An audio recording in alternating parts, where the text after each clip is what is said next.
Hello everyone, welcome to my YouTube channel. Friends, today we discuss about contracts and account subjects which is related to Diploma Civil Engineering 6th semester subject. And today discuss topic is unit number 3.3. Under this, we have to discuss topic earnest money deposit, security deposit, corrigendum of tenders, tender notice, and what is the format of tender notice which is published in newspaper. ठीक है, तो इन सब topic के बारे में discuss करेंगे। Tender notice newspaper में जिस तरह से पब्लिश किए जाते हैं और उनके जो टर्मिनोलॉजी है, जैसे एसडी क्या है और ईएमडी क्या होता है, वहाँ पर मेंशन होते हैं जनरली, तो उसके बारे में डिस्कस करने वाले हैं। ठीक है, तो वीडियो स्टार्ट करने से पहले अगर आप चैनल पर नए हो तो चैनल को जरूर सब्सक्राइब कर लें, क्योंकि यहाँ से आपको टोटल आपको CAA सब्जेक्ट्स का यूनिट वाइज सोल्यूशन आपको मिलने वाला है। ठीक है, तो स्टार्ट करते हैं आज का क्लास। सबसे पहले अर्निएस्ट मनी डिपॉजिट क्या होता है। देखिए, ईएमडी का फुल फॉर्म होता है अर्निएस्ट मनी डिपॉजिट। हम आपको आगे बताएंगे कि टेंडर नोटिस में ईएमडी वर्ड लिखा होता है। देख लेते हैं एक बार कहाँ लिखा होता है ईएमडी वर्ड। देखिए, जैसे ये टेंडर है, ये टेंडर नोटिस आपको पेपर में कुछ इस तरह का मिलता है। ठीक है, इस तरह का पेपर में पब्लिश होता है, तो वहाँ पर आपको ये मेंशन होते हैं। देखिए, यहाँ पर ये ईएमडी वर्ड मेंशन है कि ईएमडी होता क्या है, तो ये है अर्निएस्ट मनी डिपॉजिट। ठीक है, ये होता क्या है इसके बारे में डिस्कस कर लेते हैं। इस तरह का कुछ पेपर रहता है कटिंग, पेपर कटिंग एक हमने यहाँ पर आपको दिखाया हुआ है, जिसमें आपको ये मेंशन होता है ईएमडी के बारे में, एस्टिमेटेड कॉस्ट, कंप्लीशन पीरियड क्या होता है, ठीक है, और टेंडर डॉक्यूमेंट का कॉस्ट कितना होता है, उस सब के बारे में यहाँ पर मेंशन रहता है, जिसके अनुसार जो भी इंटरेस्टेड कॉन्ट्रैक्टर्स हैं वो इसको फिल करते हैं। ठीक है, तो स्टार्ट करते हैं। अर्निएस्ट मनी डिपॉजिट मतलब क्या होता है। While submitting tender, contractor has to deposit certain amount about 1 to 2% of estimated cost। जितना एस्टिमेटेड कॉस्ट होगा उसका 1 से 2%, 1 से 2% होता है। टेंडर सबमिट करते समय कॉन्ट्रैक्टर को अमाउंट डिपॉजिट करना होता है। मतलब यह कह सकते हैं कि it can be defined as initial deposit to be send along with the tender in order to show the interest of contractor to secure the work। ठीक है, इस तरह से हम इसको डिफाइन कर सकते हैं। कैसे डिफाइन करेंगे। It can be defined as initial deposit to be send along with the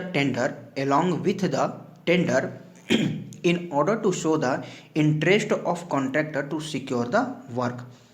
ठीक है, इसको एक लाइन में इस तरह से डिफाइन कर सकते हैं कि मतलब ये हुआ कि काम करने के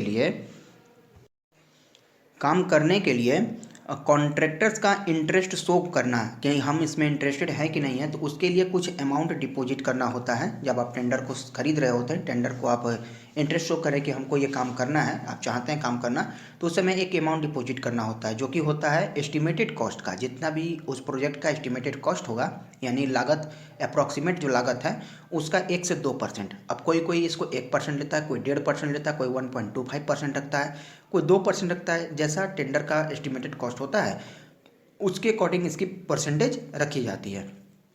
ठीक है, तो ये होता है आपका अर्निएस्ट मनी डिपॉजिट। अब बात कर लेते हैं, क्या ये अर्निएस्ट मनी डिपॉजिट जब्त भी किया जाता है क्या। जी हाँ, बिल्कुल जब्त किया जाता है। अर्निएस्ट मनी जो है ये जब्त कर लिया जाता है गवर्नमेंट द्वारा या फिर जिसका भी टेंडर है उसके द्वारा जब्त कर लिया जाता है। कब जब्त किया जाएगा, जब काम को आप पूरा नहीं करेंगे।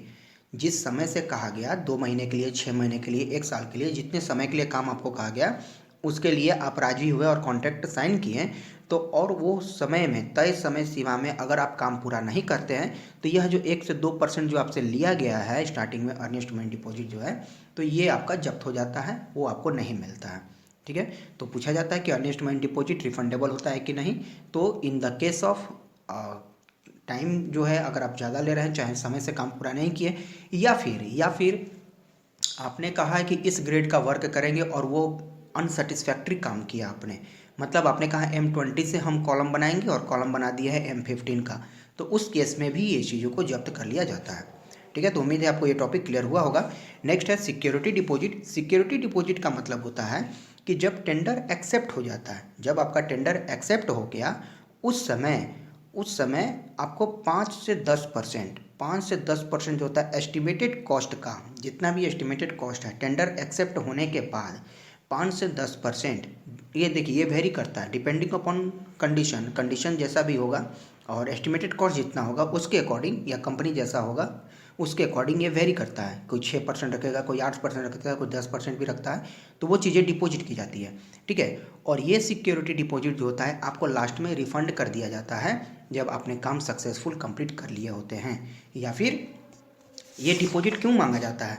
यह इसलिए मांगा जाता है कि कहीं आप बीच में काम छोड़ के भाग तो नहीं जाए, या फिर गवर्नमेंट जो आप पर भरोसा किया है, जो भी कंपनी आपको टेंडर दिया हुआ है, भरोसा किया कि हमारे इतने समय में काम हो जाएगा, और उस भरोसे के बदौलत वो किसी और को भी वादा किया होता है कि ठीक है हमारा काम इतने दिन में कंप्लीट हो जाएगा, फिर हम आगे काम आपका ये करेंगे, और वो आप पर बेस्ड होता है। तो आप कहीं काम छोड़ के ही भाग गए बीच में ही, तो आगे क्या करेगा वो बंदा?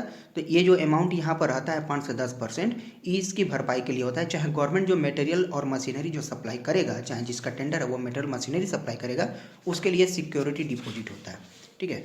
तो वो डिपॉजिटेड अमाउंट होता है, ये रिफंडेड होता है काम खत्म होने के बाद। सक्सेसफुल काम अगर कंप्लीट कर लिए, जैसा कहा आपने, जैसा डिस्कस हुआ है, जैसा टेंडर में मेंशन है, उस तरह के काम अगर कर लिए, कोई भी बीच में परेशानी नहीं आया, तो ये रिफंडेड हो जाता है, ठीक है। और ये जब्त भी होता है, ये चीज़ें जब्त भी होती हैं अगर आपने कहे अनुसार काम नहीं किया है तब, ठीक है। ये जब्त भी हो जाता है अगर कहे अनुसार काम नहीं किया है तब, या फिर अनसेटिस्फैक्ट्री काम किए हैं। मतलब ये कि जैसा कहा गया M25 से कंक्रीट बनाना, छत ढालना, और वहाँ पर पाया गया M20 ही यूज किया, M15 ही यूज किए, नंबर ऑफ बार्स आपने कम दिया है, चाहे उसका डायमीटर कम रखा है, as per design criteria follow नहीं किए हैं, तो उस केस में ये जब्त भी किया जा सकता है और इस पर आपका कहीं भी कोई बात भी नहीं सुना जाएगा, ठीक है। तो उस केस में ये चीज़ें जब्त हो जाती है। तो बात कर लेते हैं 5% ही अमाउंट अगर लिया जाता है आपसे, सपोज आपसे 5% ही अमाउंट लिया गया, तो 1% तो आपने पहले ही जमा कर दिया अर्नेस्ट मनी के रूप में, तो रिमेनिंग 4% आपसे लिया जाता है, यानी कि 1% ये और 5% ये, तो टोटल 6% हो जाएगा। तो ऐसा नहीं होता है, 1% यहाँ से अगर लिया गया है, चाहे 1.5% यहाँ से लिया गया है, तो यहाँ आपको रिमेनिंग, अगर उसका पॉलिसी है 5% लेना, तो 1.5% या 1% या उसको काटने के बाद जो बचा 4.5% या 3.5% या 4% जो बचा, तो वहाँ से ये चीज़ें आपको कलेक्ट की जाती है। और जब आपका काम ख़त्म हो जाता है और सब कुछ सही रहता है, तो आपको ये चीज़ें रिफंड भी कर दी जाती है जब बिल आपका टोटली क्लियर हो जाता है उसके बाद, ठीक है। तो उम्मीद है ये दोनों चीज़ टॉपिक आपको क्लियर हुआ होगा। नेक्स्ट चलते हैं वैलिडिटी पीरियड पे। वैलिडिटी पीरियड क्या होता है? It is a period within which the rate quoted by contractor are valid. मतलब ये कि यह वह पीरियड होता है, यह वह समय अंतराल होता है जिसमें कॉन्ट्रैक्टर रेट को कोट करते हैं, यानी कि रेट बताते हैं रेट के लिए, जैसे कि बार्स का रेट और सैंड का रेट, कोर्स एग्रीगेट का रेट जो है वो उतार चढ़ाव होते रहता है मार्केट में। तो जिस समय दरमियान के लिए, जैसे 3 महीना के लिए काम को रखा है, 3 महीना के अंदर में उसका रेट जितना रहने वाला है, तो वही उसका वैलिड पीरियड हुआ 3 महीना कि 3 महीना के लिए इसने रेट कहा है कि जो सरिया का रेट होगा वो 45 रुपया पर केजी का होगा, तो वो 3 महीना तक ही उसके लिए वैलिड रहेगा। अगर ये 3 महीना में बढ़ भी जाता है तो कॉन्ट्रैक्टर को उसी रेट पे देना होता है, ठीक है। तो ये उसके लिए वैलिड पीरियड हो जाता है। This period start after tender is submitted. जब टेंडर सबमिट हो जाता है तब ये पीरियड वहीं से स्टार्ट हो जाता है। It ranges from 30 to 90 days. 30 से 90 दिन का इसका रेंज रहता है, ठीक है। तो ये होता है वैलिड पीरियड। नेक्स्ट है राइट टू रिजेक्ट वन और ऑल टेंडर्स। सभी टेंडर्स को या किसी एक टेंडर को रिजेक्ट करने का जो अधिकार है, कब होता है ये? When tender is not submitted in particular form sold by department. अब देखिए यहाँ पर एक वर्ड आता है सोल्ड। सोल्ड करना मतलब टेंडर को बेचा जाना। जी हाँ, टेंडर को बेचा जाता है। टेंडर इनवाइट होता है तो उसे खरीदने वाले लोग, जो कॉन्ट्रैक्टर है, जो अपना इंटरेस्ट शो करते हैं कि ठीक है हम इस काम को करेंगे, तो वो कुछ पैसा देना पड़ता है उन्हें। जैसे कि किसी एग्ज़ाम के लिए जो फॉर्म अप्लाई करते हैं, आपको उसका चार्ज देना पड़ता है, उसके लिए आपको कुछ चार्ज पे करना होता है। तो उसी तरह से टेंडर में जो कॉन्ट्रैक्टर अपना इंटरेस्ट शो करते हैं, तो उसके लिए भी उनको कुछ चार्ज देना होता है। ये डिपेंड करता है टेंडर के एस्टिमेटेड कॉस्ट पे, और कंपनी कौन सी है उस पर डिपेंड करता है। किसी का 10,000 होता है, किसी का 8,000 होता है, किसी का 20,000 भी होता है। तो डिपेंड करता है कि कितना वो टेंडर का कॉस्ट होगा। तो उसके हिसाब से जो सोल्ड होता है, और जितना सोल्ड हुआ, जितने लोगों ने इंटरेस्ट शो किया, उसके हिसाब से जिसका रेट कम होता है उसको लोग क्या करते हैं, एक्सेप्ट किया जाता है। और टेंडर एक्सेप्ट हो जाने के बाद आपको सिक्योरिटी डिपॉजिट करना होता है। टेंडर के समय ही अर्नेस्ट मनी डिपॉजिट उसको देना पड़ता है, ठीक है। नेक्स्ट है, तो उस समय कब ये रिजेक्ट किया जाएगा? When tender is not submitted in particular form. यानी कि टेंडर आपने सबमिट किया और डिपार्टमेंट द्वारा जो फॉर्म दिया गया उसमें नहीं करके कहीं और से किया, दूसरा फॉर्म आपने सबमिट कर दिया, तो उस केस में आपका टेंडर क्या होगा, रिजेक्ट हो जाएगा, कैंसिल हो जाएगा। ठीक है। नेक्स्ट है द लोवेस्ट टेंडर में lack in experience for work. Lowest tender जो होगा वहाँ पर एक्सपीरियंस का कमी दिखता है, उस केस में उसको, जहाँ एक्सपीरियंस की कमी दिखेगी उस केस में उसको एक्सेप्ट नहीं किया जाएगा। अर्नेस्ट मनी को अगर आपने इंक्लूड नहीं किया है टेंडर के साथ में तब फिर भी वो एक्सेप्ट नहीं किया जाएगा। अनसेटिस्फैक्ट्री रेपुटेशन अगर पाया जाता है आपको कि मार्केट में रेपुटेशन आपका ठीक नहीं है, रेपुटेशन का मतलब कि काम जो आप शुरू किए और काम समय से ख़त्म नहीं किए, तो उसका एक अलग रेपुटेशन बन जाता है मार्केट में कि ठीक है ये कॉन्ट्रैक्टर ठीक नहीं है, काम तो ले लेता है लेकिन काम को सही से करता नहीं है, चाहे समय पे नहीं देता है करके, चाहे कहेगा कि हम क्वालिटी ये यूज करेंगे और दूसरा क्वालिटी यूज करता है उसमें, तो उस केस में भी आपका टेंडर को कैंसिल कर दिया जाता है। Tender is not sign by contractor, अगर कॉन्ट्रैक्टर द्वारा टेंडर को साइन नहीं किया गया है उस केस में भी टेंडर को एक्सेप्ट नहीं किया जाता है, वो रिजेक्ट कर दिया जाता है। If contractor is black listed by any government, अगर कॉन्ट्रैक्टर को, किसी कॉन्ट्रैक्टर को गवर्नमेंट द्वारा, किसी भी सरकार द्वारा ब्लैक लिस्ट किया गया है तो उस केस में भी उसका टेंडर जो है एक्सेप्ट नहीं होता है, वो रिजेक्ट हो जाता है। ठीक है। तो एक्सेप्ट जब टेंडर भर देते हैं इसका मतलब ये नहीं कि एक्सेप्ट हो गया, उसके बाद उसका जांच होता है और जांच होने के बाद जो एक्सेप्ट होने लायक रहता है एक्सेप्ट किया जाता है, जो नहीं होने लायक रहता है उसको रिजेक्ट कर दिया जाता है। तो ये कुछ कारण थे, ये कुछ रीजन थे टेंडर को रिजेक्ट करने का। ठीक है। बात करते हैं अगले टॉपिक पे, कोरिजेंडम टू टेंडर। कोरिजेंडम का मतलब हुआ, कोरिजेंडम नोटिस के मतलब होता है कि एनी चेंजेज इन पब्लिश्ड, कि अगर आपको जो पब्लिश्ड है टेंडर उसमें कोई चेंजेज करना है, ठीक है, उसमें कोई चेंजेस करना है, जैसे नोटिस आपका पब्लिश हो चुका है, जो न्यूज़पेपर है उसमें टेंडर के लिए नोटिस पब्लिश हो चुका है और उसमें अगर आप कोई चेंजेज करना चाहते हैं, ठीक है, तो उसके लिए होता है ये corrigendum to tender notice, corrigendum उसमें ऐड करने के लिए, यानी कि उसमें जो चेंजेज करना है, मतलब कोई डिज़ाइन के लिए चेंज करना है या चाहे आपका कोई अमाउंट के लिए चेंज करना है, चाहे कोई मटेरियल के लिए चेंज करना चाहते हैं कि दो मटेरियल नहीं है उसके जगह वो दूसरा यूज करें, चाहे उसका शॉर्टेज हो चुका है, चाहे जिसके लिए भी हो। ठीक है। The same notice published in newspaper with corrected requirements is called corrigendum to the tender notice. ठीक है। कोरिजेंडम का मतलब क्या हुआ कि एनी चेंजेज अगर आपको उसमें करने हैं टेंडर में, तो उसमें एक कोरिजेंडम का मतलब होता है शुद्धि पत्र, शुद्धि पत्र यानी कि किसके हेल्प से आप उसे चेंज करना चाहते हैं। यह शुद्धि पत्र कब ये ज़रूरी होता है, कब नेसेसरी होता है, तो उसके लिए कुछ पॉइंट्स है। फर्स्ट है when time period to prepare tender for contractor is short. ठीक है। कॉन्ट्रैक्टर के लिए टाइम पीरियड जो है टेंडर को प्रिपेयर करने के लिए वो शॉर्ट हो, तब उस समय ज़रूरत पड़ता है कोरिजेंडम का यानी शुद्धि पत्र का।